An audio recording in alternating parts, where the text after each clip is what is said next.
Janet Carl Smith, and I live in Chicago, Illinois. About 40 years, amazing thing. I was born in Manhattan. I lived in Brooklyn till I was 7, and then I lived in the suburbs just north of the city. 3 sisters. We all were exposed to the arts. We almost had a little quartet among us in terms of instruments we played and took lessons and everything. Sang in the chorus, played in the band, took dance lessons, directed theater. I think it's because I was exposed to the arts in all forms. And I also was very social. I liked getting people together for things, so I liked arranging activities and also had this strong interest in teaching. And what happened is when I went to college and I was planning to be an English teacher, I graduated and I thought, I'm tired of being in a classroom and I don't want to be teaching, but I like the experience of working with people in a way where they are learning things, but just more informal kinds of settings.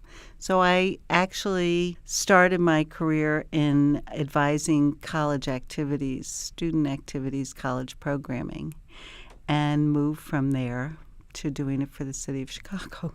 Oh, now there is that could be a couple of hours. I loved working for the city for many years. I really felt like what I was doing was public service.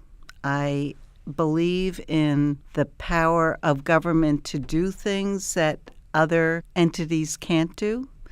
I am enthused about the idea of free public programming as an important value in the city of Chicago, and I spent most of my career doing that. But in addition, I also realized I was working in a bureaucracy, and I realized that I had skills that allowed me to be creative within a bureaucracy, and that was the challenge, but it was also an opportunity, because if you could do that, you could really get the resources you needed to do the important work. Through doing public programming, I realized how important it was to bring people together. And I also realized that the most effective public programming was when we were able to collaborate with organizations in the city.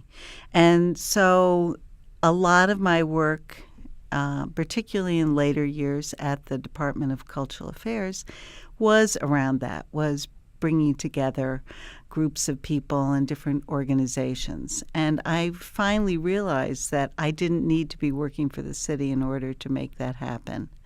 I worked at the Chicago Cultural Center for 32 years, and I finally decided to leave. But I still consider myself to be an important part of the arts community in the city, and have recently been able to see that my focus is on advocacy for the arts and also on collaboration. It depends on who I'm talking to. I think that there are many reasons why the arts are important. There are some sort of standard things that you can say, that they're good for the economy, they bring people together, they help educate our children, they help us as a community address issues that might not be addressed otherwise in a much more creative and useful way. But they're also good for the soul. There's been this effort around STEM, science, technology, engineering, and math. And people in the arts say it needs to be STEAM. You need to add the arts, because the arts are not something that's in isolation, and it shouldn't be cut, because it gives people those skills in terms of innovation and creativity. Also, it's a way that people learn many times. They don't necessarily learn by sitting in a classroom and listening to someone. Well, in terms of what I'd like to do personally, I like to get into places that are not about the arts, so I can be the person who reminds people that the arts should be part of the conversation. And so I hope that people who believe in the arts will take that kind of challenge too, to say that they could be sitting in a community meeting that's talking about something else and be the one who can say, well, have we thought about the role the arts can play in addressing this, or the way people in our community should be looking at the arts. So that's a goal for me, and I hope the work that I do as a volunteer, which is primarily what I'm doing, will help to move that forward.